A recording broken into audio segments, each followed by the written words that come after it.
What's going on? Welcome back to the Bookish Report, or welcome if this is your first time. I may be Frank, but just call me Alex. So this is the second video of 2021 and it's going to be my review, with spoilers by the way, of Edgar Allan Poe's The Fall of the House of Usher.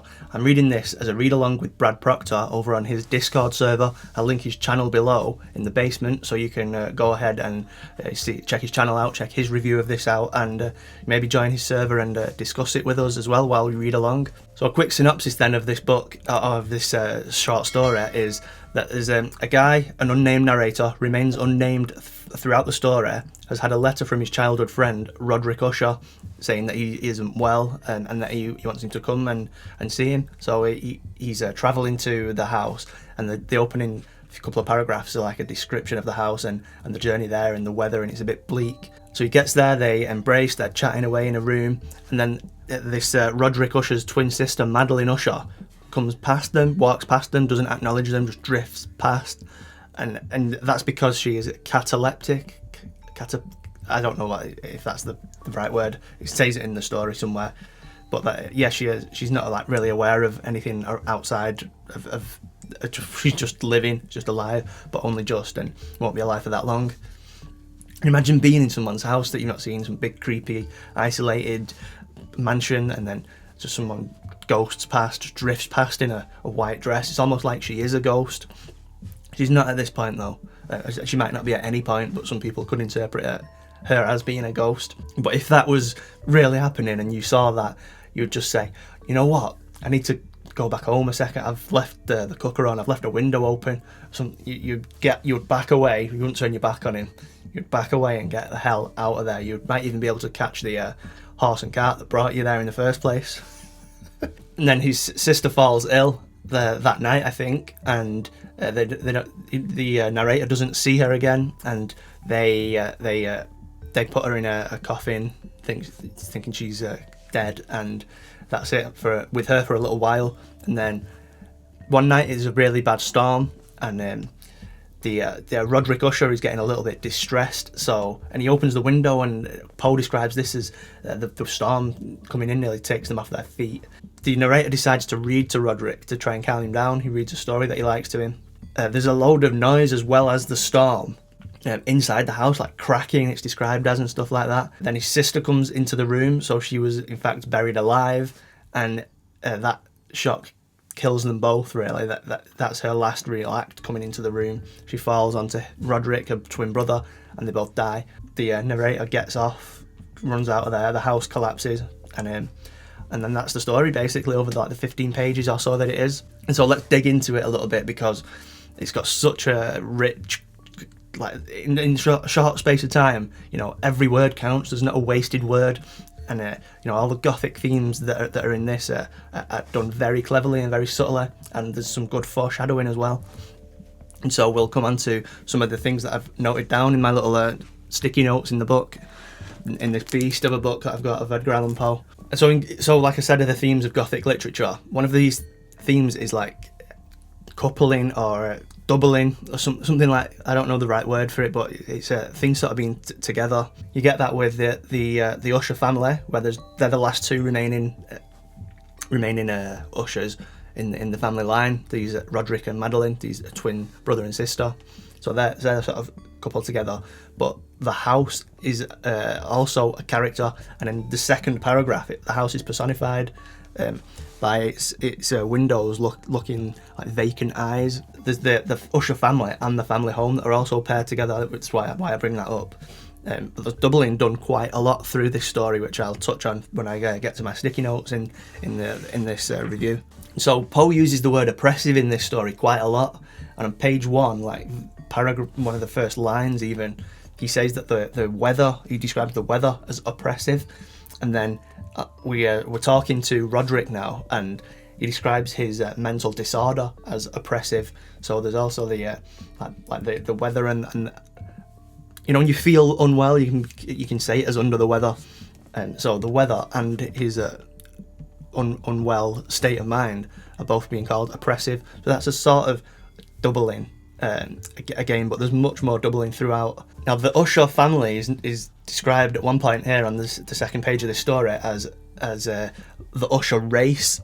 The entire family lay in the direct line of descent, so they were an incestuous family. This is sort of doubling as well because it's not bringing anyone in from the outside, but there's this twin brother and sister who were born from within the family, and then it's up to really them to carry on the family line.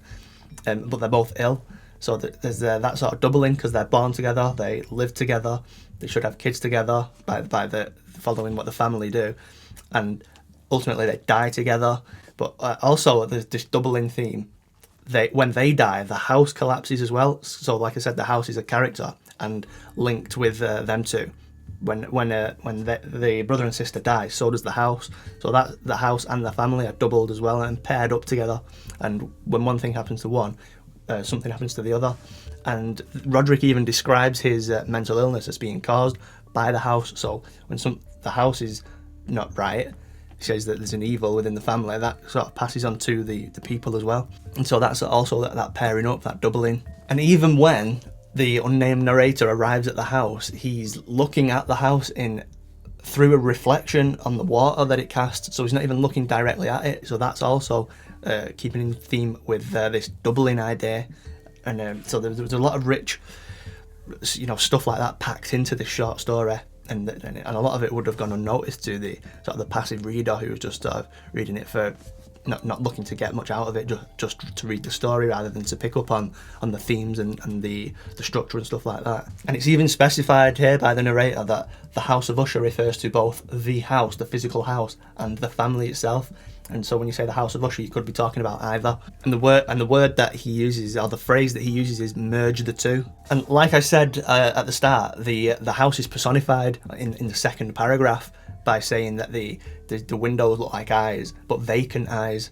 Roderick is described an eye large, liquid, and luminous, which is the opposite to this vacant eye description of the house itself.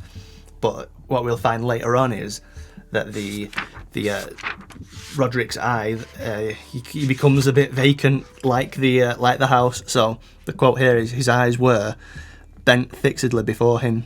He didn't have this luminous liquid life to his eyes like he did. He ended up becoming like the house that just before he dies. And I said this is a first person story, so the unnamed narrator even says that he tells us that Roderick's condition, quote, infected, end quote, infected him.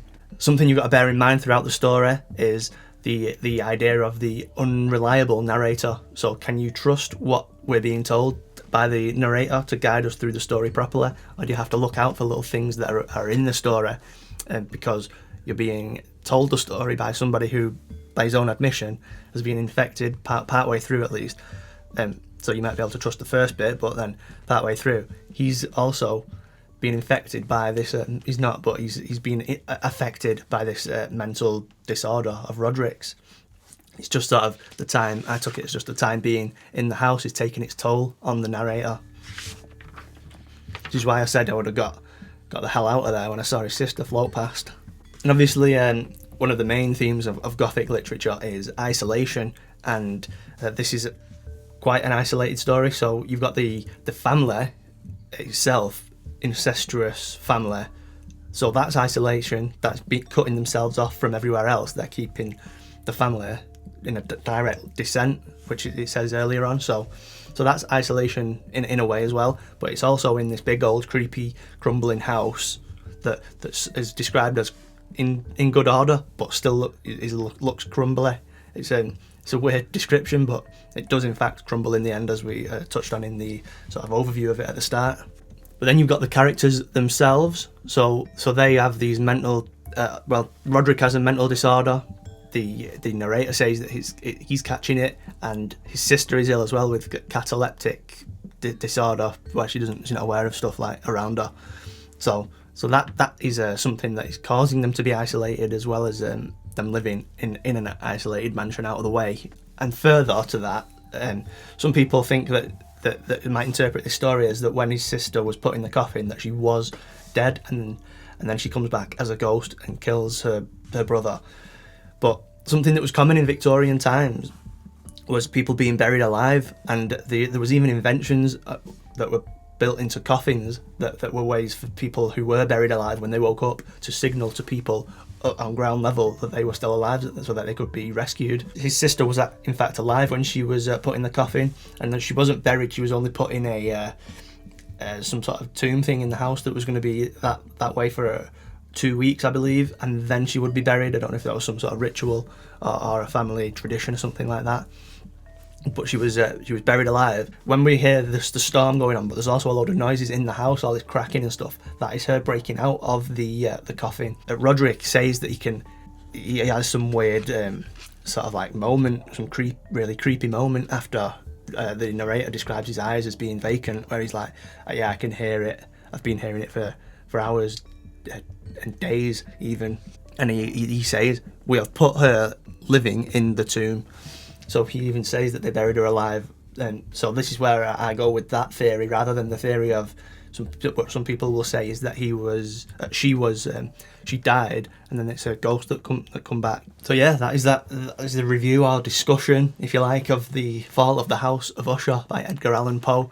I really enjoyed it. I don't know what I rated it. I don't know if I have rated it yet. But it's really good, and it's for what it is, it's packed full of stuff to pick up on for the geeky, nerdy readers among us, which I'm definitely one of them, and I picked up on a lot of it, and a little bit of research and listening to people in our discussion on Brad Proctor's Discord server. You know, you pick up on extra things that people have noticed, but I didn't. So anyway, I'm going to go and listen to some Counting Crows. If you're new to the channel, consider subscribing. I will see you on Monday with the next episode of The Bookish Report.